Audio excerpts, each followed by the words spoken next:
안녕하세요. 동갑내기 남편과 살고 있는, 아니 살았던 40대 여성입니다. 누가 그러더라고요. 기쁨은 나누면 배가 되지만 슬픔은 나누면 약점이 된다고. 그래서 지인들에게도 속 시원히 터놓고 말을 못했는데 요즘 어디에라도 이 답답한 마음을 털어놓고 싶어서 죽겠더라고요. 그래서 익명의 힘을 빌려 제 이야기를 하러 왔습니다. 남편과는 아는 선배의 소개로 만났어요. 선배 말로는 사람이 무뚝뚝하긴 해도 속이 깊다고 진국이라고 하대요. 진국이고 뭐고 솔직히 소개팅은 내키지는 않았는데 그도 그럴 것이 저는 낯도 가리고 쑥스러움이 많아 자연스러운 만남을 추구하는 편이었거든요. 하지만 남편을 소개받을 당시 제 나이 28살이었고 그래서인지 주변 친구들은 결혼 준비를 하고 있거나 연애를 하기에 바빴네요. 그렇다 보니 저도 언젠가부터 조바심을 느끼고 있었고요. 그래서 일단 한번 만나나 보자 싶어서 나갔습니다. 그런데 무뚝뚝한 남자라는 선배의 말과는 달리 남편은 좀 버벅거리기는 했어도 같이 있는 내내 어떻게든 대화를 이끌어가려고 노력하대요. 낯을 많이 가리는 것 같기는 했지만 자기 딴에는 그래도 농담도 던지고 그런 모습이 저한테 잘 보이려고 노력하는 것 같아서 보기 좋았어요. 그렇게 그날 밥 먹고 차 마시고 어쩌다 보니 맥주까지 한잔했네요. 그리고 이후로도 몇 차례 더 비슷한 데이트를 했고 저희는 사귀기 시작했지요. 이후로 남편과는 3년을 사귀었는데 그 시간 동안 남편은 단 한 차례도 술이나 여자 문제로 저를 가슴 아프게 한 적이 없었습니다. 그래서 결혼 상대로 제격이라고 생각했어요. 너무 단순하다, 어이없어 보일 수도 있지만 사실 저희 언니가 형부의 외도로 굉장히 오래 힘들어했거든요. 그런 언니를 옆에서 지켜보고 있으니 돈이고 인물이고 다 필요 없다 싶었어요. 나만 사랑해주고 나만 위해주면 최고다. 그렇게 생각했달까요? 결혼 준비를 하는 과정은 그다지 까다롭지 않았어요. 주변 사람들 중 몇몇이 남편이 홀어머니의 위로 누나 둘이 있다는 걸 알고 저더러 잘 생각하란 식으로 충고를 하기도 했는데 솔직히 말해서 그땐 그런 말이 귀에 들어오지 않았네요. 그리고 실제로 어머님을 두세 번 만났었는데 어머님이 저에게 살갑게 대해주신 건 아니지만 특별히 나쁘게 하신 것도 없었거든요. 저 또한 모녀 같은 고부 사이를 원하지도 않았기에 딱히 서운한 것도 없었고요. 어머님의 대면대면하신 태도가 오히려 편했다니까요. 그래서 결혼을 하더라도 어머님이나 신우들하고 갈등을 겪을 일은 없을 거라고 생각했는데 제가 너무 단순했던 거지요. 말이 나와서 말인데 시댁 사정은 듣자 하니 빠듯했어요. 남편 말로는 아버님 돌아가신 이후로 어머님이 자식새 키운다고 건물 청소면 남의 집살림이며 이일저일 가리지 않고 하셨대요. 고생을 많이 하셨다고요. 그래서 남편이 자기가 취직한 이후로는 어머님더러 일을 그만하시라 했답니다. 그리고 이후로 생활비로 한 달에 50만 원씩 보내드리고 있다대요. 신우들도 얼마씩 보내드린다고 하는데 정확히 액수까지는 모르겠어요. 다만 결혼 후에 신우들 집에도 갔었는데 까놓고 말해서 해놓고 사는 거 보니까 사는 게 여유 있어 보이지는 않더라고요. 아무튼 그래서 어머님은 자식 셋이 보내주는 용돈과 나라에서 받는 약간의 연금으로 생활을 이어나가고 계셨어요. 결혼할 때도 따로 도움을 받은 건 없습니다. 남편이 모아둔 돈과 제가 모아둔 돈을 합해 허례허식은 생략하고 남들 눈에 튀지 않는 선에서 결혼을 했어요. 그렇게 남편과 부부의 연을 맺고 앞으로 지금까지 해왔던 것처럼 서로 아껴주고 성실히 살면 될 줄 알았습니다. 그런데 이게 웬걸요? 제 남편 말이에요. 효자도 그런 효자가 없더라고요. 연애할 때는 도통 티를 안 내서 전혀 눈치채지 못했는데 갑자기 사람이 어머님 이야기만 나오면 눈물이 그렁그렁 맺히질 않나? 안쓰러워서 밥 먹다가 목이 메인다 하질 않나? 아니, 저도 부모님 계시지만 별꼴이더라고요. 누가 보면 정말 저희 어머님 막말로 돌아가실 날 받아놓고 사는 분인 줄 알 만큼 걸핏하면 어머님 불쌍하다고 그러는데 처음에야 물론 저도 그런 남편을 달래주고 이해해주려고 했어요. 그런데 제가 그럴수록 남편이 저에게 이상한 요구를 해오더라고요.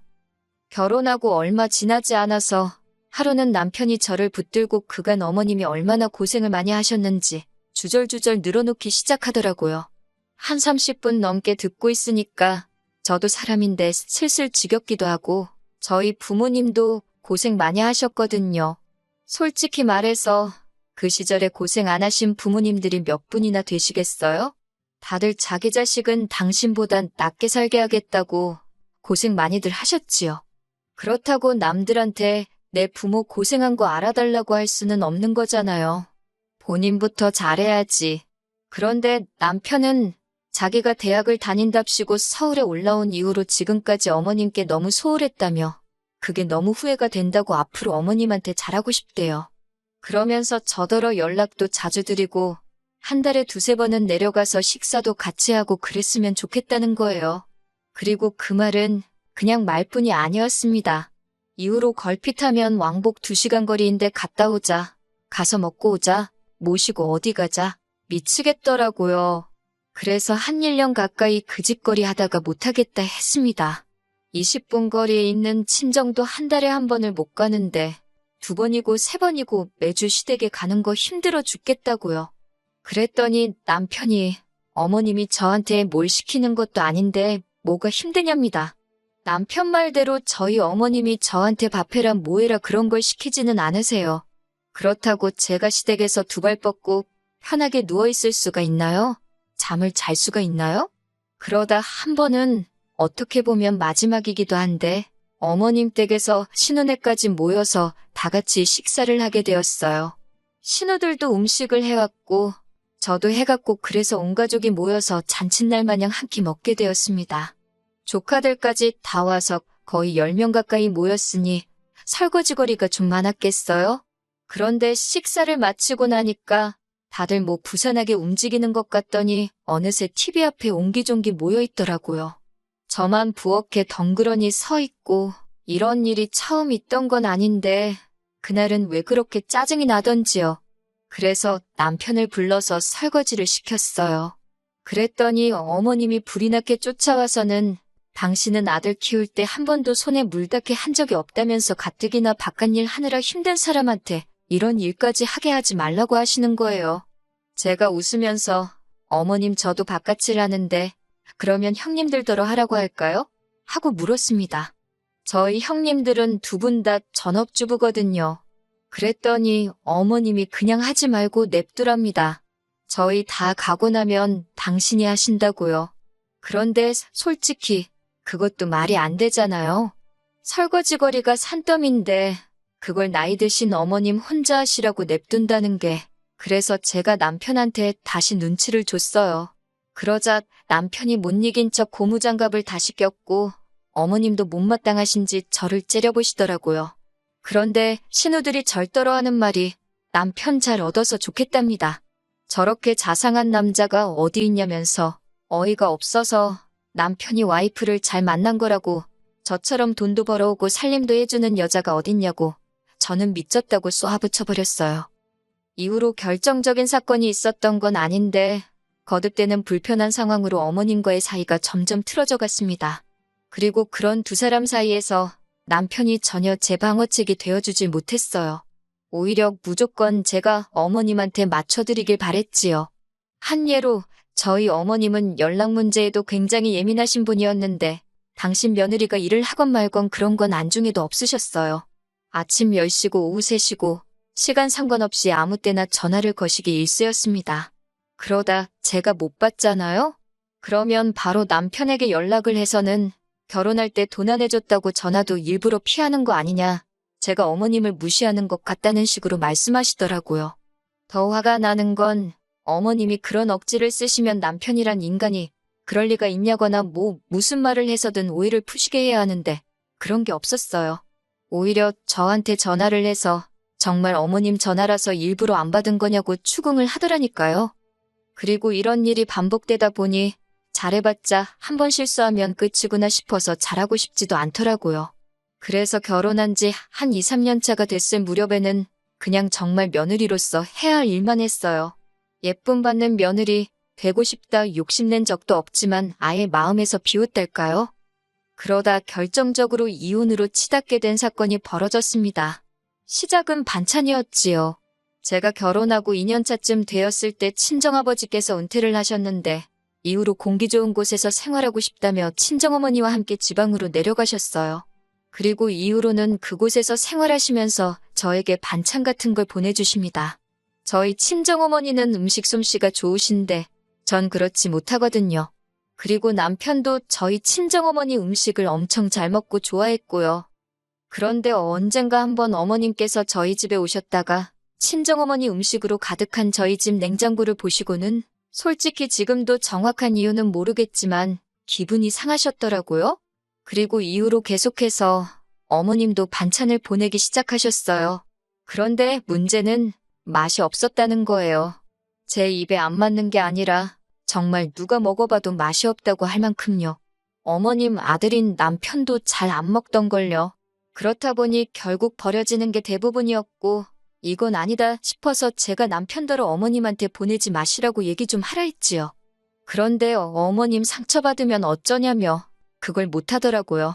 보다 못한 저라도 할까 했지만 가뜩이나 사이도 안 좋고 불편한데 나서서 좋은 소리 들을 리도 없고 그래서 결국 저도 안 했어요. 막말로 아들인 남편이 괜찮다는데 내가 알 바냐 솔직히 그렇게 생각하고 내버려뒀네요. 그러다 문제의 날이었습니다. 그날은 남편도 아침부터 뭐가 그렇게 심통이 났는지 저한테 하루 종일 내내 툴툴거리대요. 저도 받아주는데 한계를 느끼고 있었고요. 그래도 어떻게 하루가 거의 다 가고 저녁 식사를 하기 위해 밥상을 차리고 있었습니다. 국이고 뭐고 끓이기도 귀찮아서 친정어머니가 보내주신 나물 반찬에 고추장 넣고 밥을 비볐어요. 계란 후라이에서 올리고 옆에다 친정어머니가 보내주신 김치를 꺼내놨지요. 이윽고 남편도 식탁에 앉았는데 뜬금없이 왜 자기 엄마, 그러니까 시어머니가 보내주신 김치는 안 꺼내냐면서 시비를 거는 거예요. 어이가 없어서 먹을 거면 꺼내 먹으라니까 왜 애시당초 꺼내놓질 않았냐면서 말꼬투리를 잡기 시작하대요. 그래서 꺼내라고 먹을 사람이 꺼내면 되는 거 아니냐고 어제 꺼내놨을 때 손도 안 대지 않았냐니까? 저더러 저는 왜 안 먹냐입니다. 무려 시어머니가 해준 음식인데 왜 안 먹냐고 따지는 거예요. 입에 안 맞아서 먹기 싫어서 안 먹는다니까 시어머니를 무시하는 거냐면서 먹으래요. 무조건 먹으라면서 악을 쓰는데 순간 사람이 아니라 무슨 짐승처럼 보이더라고요. 그뿐만이 아니었습니다. 저희 어머니가 보내주신 김치를 갑자기 싱크대에 들이붓더니 이제 장모님 음식은 금지라고 시어머니가 보내주신 음식만 먹으래요. 장모님 반찬은 이 집안에 반입 금지라나요? 저도 가만히 있자니 열불이 나서 어머님이 보내주신 김치 똑같이 싱크대에 들이부었습니다. 그러자 남편이 먼저 저더러 미친 엑스라고 욕을 하더니 집에서 나가더라고요. 나가봤자 지만 손해지. 저도 그 뒤통수에다 똑같이 욕하고 난리도 아니었어요. 집안에서 김치 냄새는 진동을 하지 하는 가라앉지를 않지 진짜 열받더군요. 그런데 다음 날 남편이 집에 기어들어오대요. 얘기를 좀 하잡니다. 그러면서 사실 자기가 요새 저한텐 너무 서운했다나요. 어머님이 제가 처음 시집올 때랑 달라졌다면서 제 눈치를 보신다나 어쩐다나. 그런데 제가 어머님 반찬까지 안 먹으니까 진짜 어머님 말씀대로 며느리인 제가 어머님을 무시하는 것 같아서 순간 너무 속상했답니다. 이야기를 듣고 있는데 솔직히 진짜 또라이구나 그 생각밖에 안 들었어요. 그런데 이런 제 속을 아는진 모르는진 남편이 한다는 말이 그래서 자기가 어머님과 제 사이에 오해를 풀려면 어떤 방법이 좋을지 고민해봤는데 같이 사는 게 제일 좋겠답니다. 서로 살부대 끼고 살다 보면 미운정 고운정 다 들지 않겠냐며 진정한 한 가족이 될 수 있을 거래요. 어이가 없어서 진심이냐고 물었습니다. 남편이 전에 없이 밝은 표정으로 그럼 진심이지 아니겠냐고 그래요. 제가 너무 열받아서 살다 시어머니 반찬 안 먹는다고 합가하자는 소리 들은 여자는 나밖에 없을 거라고 소리를 빽 질렀어요. 그리고는 남편더러 당신도 맛대가리 없어서 안 먹는 걸 왜 나더러 먹으라고 난리냐고 그렇게 좋으면 너나 많이 처먹으라고 악을 썼습니다. 합가 같은 소리 좋아한다고 그렇게 니네 엄마 반찬 먹으면서 니네 엄마랑 살고 싶으면 나랑 결혼은 왜 했냐. 그냥 니네 엄마랑 부둥켜 안고 살지. 지금 생각해보면 저도 뭔 정신으로 그렇게 남편한테 말을 쏟아낸 건지 모르겠어요.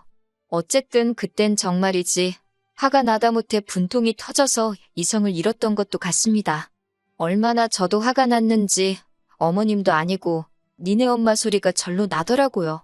그러니까 남편도 어지간히 화가 났는지 얼굴이 시뻘개져서는 가만 안 둔다고 씩씩거리고, 그래도 어쨌든 남자잖아요. 무섭긴 하더라고요. 이렇게 더 화를 냈다간 오히려 남편이 저한테 해코지를 할지도 모르겠다 싶어서 일단 적당한 선에서 소리 지르는 건 멈췄습니다. 그리고는 자포자기한 모습으로 그냥 그만하자고, 나는 죽어도 합가는 못하겠으니 차라리 헤어지자 했어요. 홀시어머니의 효자 아들, 남편감으로 아니라 소리를 그렇게 들었어도 그게 내일이 될 줄은 몰랐다고, 나는 더는 감당할 수 없다 했습니다. 그런데 남편은 도통 무슨 이런 문제로 이혼을 하자는 거냐며 이해를 못하겠다는 표정을 하고 있었지요. 하지만 결국 저는 대학 동기의 도움으로 이혼 전문 변호사를 선임했고 이후로 약 2년 동안 지리한 싸움을 이어갔어요. 사실 남편이 외도라던가 도박처럼 소위 분명한 사유가 없었기 때문에 이혼 소송을 하기가 쉽지는 않았거든요. 그리고 결국은 이혼에 성공하긴 했지요. 하지만 제가 바라는 대로 됐음에도 왠지 마음이 편하진 않대요. 상처뿐인 승리였다고 해야 할지, 몇 년의 시간이 신기루처럼 사라진 기분이었다고 할까요? 그래도 이렇게 혼자가 된 지금 마음은 홀가분합니다. 애가 없어서 다행이란 생각도 들고요. 남편과의 만남을 주선했던 선배는 원래 남자는 결혼하면 효자가 되는 법이라며 저더러 웬만하면 좀 품어주지 그랬냐는데, 같은 여자인 선배가 그런 소리를 하니까 얼마나 한심하게 보이던지요. 선배나 그렇게 남편한테 납작 엎드려서 맞춰주고 말만 따라 져주면서 살라 했네요. 선배 부모님이 좋은 마누라 다 됐다고 퍽이나 좋아하시겠다고요. 이혼하고 처음 한동안은 남편을 탓하기도 하고 제 자신을 탓하기도 하면서 울며 시간을 보냈어요. 그토록 바라던 이혼이었지만 동시에 처음부터 제대로 된 선택을 하지 못했다는 자괴감이 컸으니까요. 그래도 이제는 이 글을 마지막으로 더는 방황하지 않을 수 있을 듯해요. 다 쏟아내고 나니까 제가 예상했던 것보다 훨씬 후련하거든요. 미래에 제 자신에게 부끄럽지 않게 열심히 살아보겠습니다. 그러면 또 좋은 날이 오겠지요.